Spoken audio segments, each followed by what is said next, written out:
بسم اللہ الرحمن الرحیم۔ السلام علیکم۔ ابرار رشید آپ کی خدمت میں ایک مرتبہ پھر حاضر ہے اور آپ سے درخواست ہے کہ اگر ابھی تک آپ نے اس چینل کو سبسکرائب نہیں کیا تو سبسکرائب کر لیں، جو بیل آئیکن ہے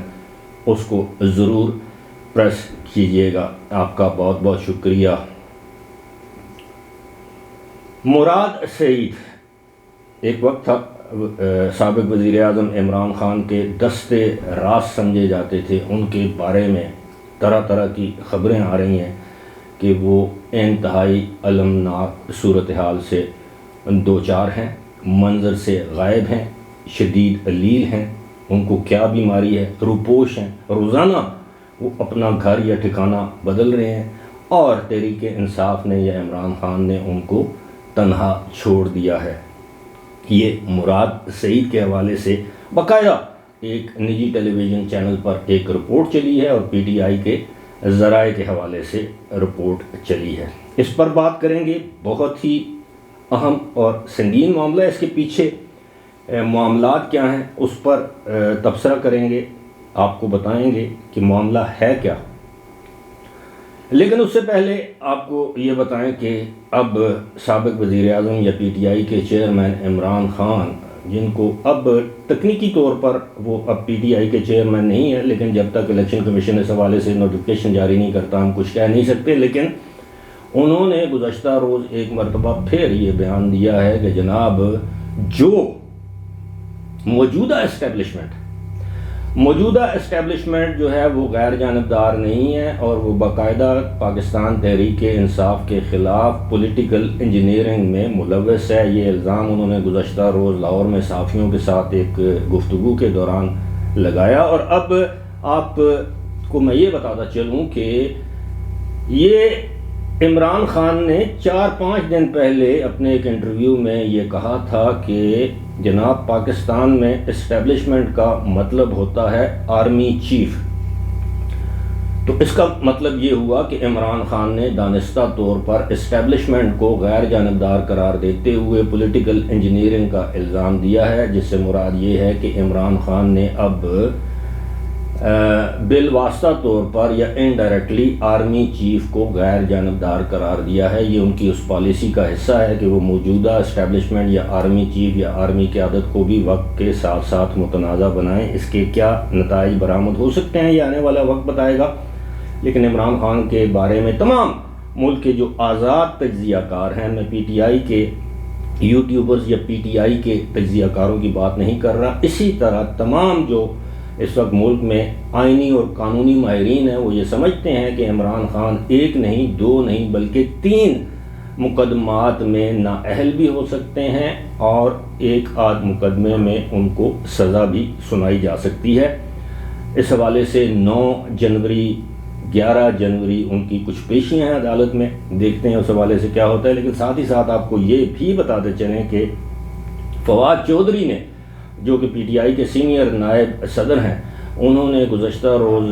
بی بی سی کے ایک پروگرام ہارٹ ٹاک میں گفتگو کرتے ہوئے یا انٹرویو دیتے ہوئے یہ الزام لگایا ہے کہ جناب پاکستان تحریک انصاف کے خلاف جو تحریک عدم اعتماد آئی تھی وہ در حقیقت تحریک انصاف کا مقابلہ ملٹری اسٹیبلشمنٹ کے ساتھ تھا، اور ملٹری اسٹیبلشمنٹ اس میں براہ راست ملوث تھی، یعنی پی ٹی آئی کی حکومت کو فارغ کرنے۔ اسی کے ساتھ ساتھ یہ بھی بتاتا چلوں کہ شہباز گل کی گزشتہ روز اسلام آباد میں پیشی تھی، وہ پیش ہونے سے پہلے ان کی ایک ویڈیو وائرل کی گئی، اور اسی طرح ایک ایمبولینس میں پڑے ہوئے ہیں، ان کو آکسیجن ماسک لگا ہوا ہے اور وہ تڑپ رہے ہیں۔ کمال کی اداکاری کی ایک مرتبہ پھر انہوں نے، البتہ جج صاحب نے ان کی عرض، کیونکہ ان پر فرد جرم عائد ہونا تھی، لہذا ان کو 20 جنوری کو طلب کر لیا ہے۔ ان کے وکیل کی درخواست پر ان کو ایک موقع اور دے دیا ہے۔ اب مراد سعید آپ کو پتہ ہے کہ وہ عمران خان کے دستے راست کے طور پر جانا جاتے تھے یا جانے جاتے ہیں۔ ان کے حوالے سے عمران خان کے اوپر متعدد اخلاقی الزامات بھی لگے۔ ہم نہیں جانتے کہ اس میں کتنی صداقت ہے یا نہیں ہے، یہ محض الزامات ہی ہیں، لیکن مراد سعید کی عمران خان سے جو قربت ہے وہ کوئی پوشیدہ راز نہیں، کسی سے ڈھکی چھپی نہیں، اور یہ ان کے فرنٹ مین تھے، قومی اسمبلی ہو یا کوئی بھی جگہ ہو، اس وقت کی اپوزیشن کے خلاف جو سب سے زیادہ سخت زبان استعمال کرتے تھے وہ تھے مراد سعید۔ مراد سعید کو وزارت دی گئی، وزارت مواصلات۔ مراد سعید کے اوپر طرح طرح کے کرپشن کے الزامات لگے، اربوں روپے کے، خاص طور پر وہ جو پاکستان پوسٹ کے حوالے سے کوئی 10-12 ارب کا ایک الزام ہے، اسی طرح مختلف جو نیشنل ہائی وے اتھارٹی کے جو ٹھیکے ہیں اس میں مبینہ کرپشن کے الزامات ہیں، نیب ان کے خلاف تحقیقات کر رہی ہے۔ مراد سعید یعنی ایک پوسٹر بوائے کے طور پر، ایک فرنٹ مین کے طور پر وہ عمران خان کے لیے خدمات سر انجام دے رہے تھے، اور آپ کو یاد ہوگا کہ تمام وزراء میں ان کو نمبر 1 کا ایوارڈ بھی دیا گیا تھا کہ تمام وزراء میں کارکردگی اگر کسی کی ہے تو وہ مراد سعید کی ہے۔ مراد سعید کے حوالے سے یہ خبریں آ رہی ہیں کہ ان دنوں وہ شدید ڈپریشن کا شکار ہیں، ان کو دل کا عارضہ بھی ہو گیا، یعنی عارضہ قلب جسے ہم کہتے ہیں، کچھ دل کی بیماری بھی ان کو لگ چکی ہے، اور وہ بدحال ہیں، وہ چلنے پھرنے سے قاصر ہیں، اور وہ اپنی زندگی کے خوف کی وجہ سے روزانہ ٹھکانے بدلتے ہیں۔ وہ سمجھتے ہیں کہ ان کی زندگی کو خطرات ہیں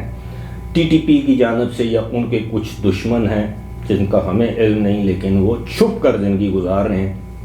اور پی ٹی آئی کے ایک سابق بلکہ موجودہ رکن قومی اسمبلی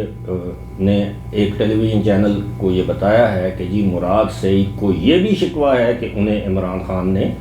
تنہا چھوڑ دیا ہے، ان کی مشکل میں ان کا ساتھ چھوڑ دیا ہے، وہ اس پر بڑے دل گرفتہ ہیں، یہ دل برداشتہ ہیں۔ اب تھوڑی بہت تحقیق جب ہم نے کی تو پتہ یہ چلا کہ جناب مراد سعید نے کچھ ایسے بیانات دے رکھے ہیں جو کہ ویڈیو بیان کی صورت میں موجود ہیں، اور جن میں سب سے بڑا ایک بیان یہ تھا کہ انہوں نے کہا تھا کہ جناب ان کو معلوم ہے کہ ارشد شریف کو پاکستان سے باہر کس نے بھیجا، اور ارشد شریف کے قاتل کون ہیں، اور ارشد شریف کی ان سے گفتگو ہوئی ہے۔ اور ایک موقع پر انہوں نے یہ بھی بتایا کہ ارشد شریف کا کوئی لیپ ٹاپ یا موبائل فون بھی ان کے پاس ہے۔ ایک تو یہ معاملہ ہے، اس حوالے سے ان کو ایف آئی اے نے طلب کیا، وہ ایف آئی اے یا جو بھی تحقیقاتی ٹیم تھی ان کو طلب کیا، وہ اس میں حاضر نہیں ہوئے، اور انہوں نے کہا کہ وہ سپریم کورٹ میں ثبوت پیش کریں گے، اور کوئی معاملہ جو ہے وہ ایف آئی اے سے تعاون کرنے کے لیے تیار نہیں۔ یہ بڑا سنگین معاملہ ہے کیونکہ اس پر ان کی 1 سے زیادہ ویڈیوز موجود ہیں، ایک تو ارشد شریف کے قتل سے پہلے، اور پھر یہ بھی کہا جاتا ہے کہ پاکستان سے جب ارشد شریف کو باہر بھیجا گیا، میں فرار کا لفظ استعمال نہیں کرتا، وہ یہ ہے کہ اسلام آباد سے مراد سعید ان کو پشاور لے کر گئے، پھر پشاور سے چیف منسٹر کے پروٹوکول کے ذریعے ارشد شریف کو پشاور ایئرپورٹ پر لے جایا گیا، اور وہاں سے ان کو دبئی بھجوایا گیا۔ یہ ایک اور معاملہ ہے کہ دبئی میں ان کے ساتھ کیا ہوا، اس میں بھی مزید تحقیقات سامنے آئی ہیں، کسی اور ویڈیو میں اس کا تذکرہ کریں گے کہ اس میں بھی مبینہ طور پر آئی ایس آئی کا ایک اہلکار ملوث ہے جس کا نام بتایا جاتا ہے ارسلان ستی، جو کہ دبئی میں پاکستانی قونصلیٹ میں ویزا آفیسر کے طور پر کام کر رہا تھا،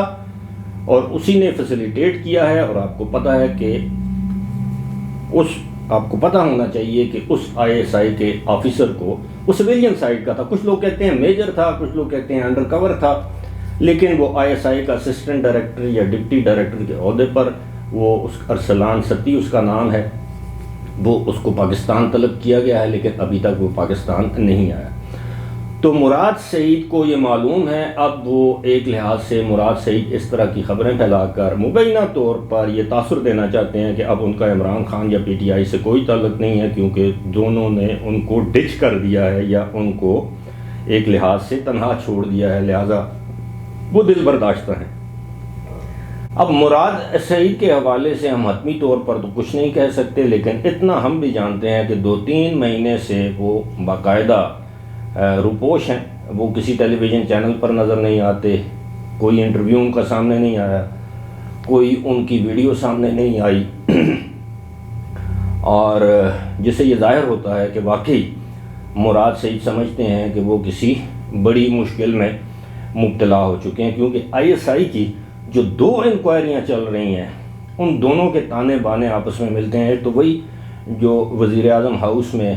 جو موجودہ وزیر اعظم کی جو ریکارڈنگ سامنے آئی، جس کے نتیجے میں وزیر اعظم کے اے ڈی سی ایک میجر کو گرفتار کیا گیا، اس میجر کے ٹیلی فون کال یا تانے بانے جو ہیں وہ دبئی اور سعودی عرب تک وہ کانٹیکٹس چلے گئے. دبئی جب تحقیقات کی گئی تو پتہ چلا وہی میجر ارسلان ستی اس میں ملوث ہیں.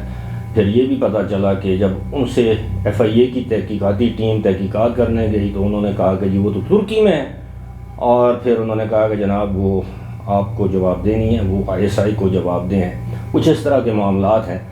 تو بظاہر ایسے لگتا ہے کہ اس وقت مراد سعید جسے انگریزی میں کہتے ہیں ہی از ان ڈیپ ٹربل اور تھک واٹرز. فی الحال مجھے دیجیے اجازت. خدا حافظ.